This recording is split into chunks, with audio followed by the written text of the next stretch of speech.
Government servant आहेत ना, आता या गव्हर्नमेंट सर्वंटसाठी सरकारच्या माध्यमातूनच त्याचबरोबर जे वेगवेगळ्या प्रकारचे त्यांचे जे हेड डिपार्टमेंट असेल त्यांच्या माध्यमातून एक अशा प्रकारचं नोटिफिकेशन देण्यात आलेलं आहे. आता जर सगळीकडे निवडणुकीचा कार्यकाळ आहे, म्हणजे तुम्ही बघितलं लोकसभेच्या निवडणुका झाल्या, राज्यसभेच्या ह्याच्या झाल्या, राज्यांच्या झाल्या, आता जिल्हा परिषद, पंचायत समिती, नगर परिषद असेल, काही कार्यकाळात ग्रामपंचायतीच्या निवडणुका चालू आहेत काही ठिकाणी. तर इथं काय सांगण्यात आलेलं आहे की न्यूज आहे बघा, की पॉलिटिकल स्टेटस ठेवाल तर सरकारी नोकरीला गमावून बसाल असं सांगण्यात आलेलं आहे.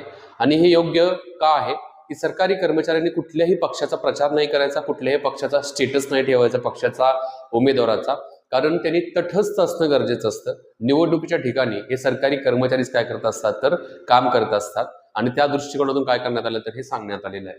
काय मुद्दे देण्यात आलेले आहे बघा, की आता जर बघितलं तर एक निवडणुकीचा कार्यकाळ आहे.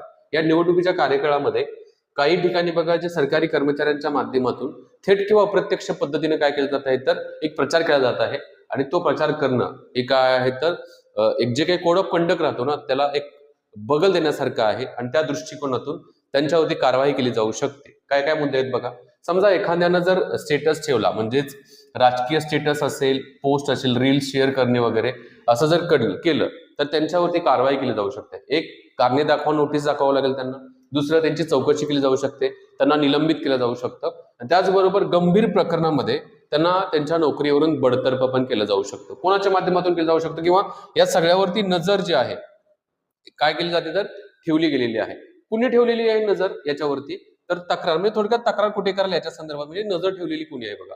एक जिल्हा निवडणूक अधिकारी असेल, तहसीलदार, प्रांताधिकारी असेल, निवडणूक आयोगाचे जे सी विजिल ऍप असेल आणि अधिकृत हेल्पलाईन नंबर असेल, या ठिकाणी तुम्ही तक्रार करू शकता. आणि त्यांची जी अथॉरिटी आहे त्या अथॉरिटीच्या माध्यमातून काय केली जाऊ शकते तर ऍक्शन घेतली जाऊ शकते.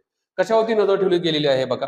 फेसबुक असेल, इंस्टाग्राम असेल, एक्स म्हणजे ट्विटर असेल, व्हॉट्सअप स्टेटस असेल, याच्यावरती 24 तास सरकारी कर्मचाऱ्यांच्या या ऍप्लिकेशनवरती नजर ठेवली जाणार आहे बघा. ठीक आहे. आता याच्यामध्ये कोण कोण येतं तुम्ही म्हणाल, काही लोक म्हणतील आम्ही कंत्राटी कामगार आहे आणि मानधनावरती काम करणार आहे, तर नाहीये, सगळे याच्यामध्ये येतात. म्हणजे कंत्राटी कर्मचाऱ्यांनाही या संदर्भातली माहिती देण्यात आलेली आहे, ते पण याच्यामध्ये येतात.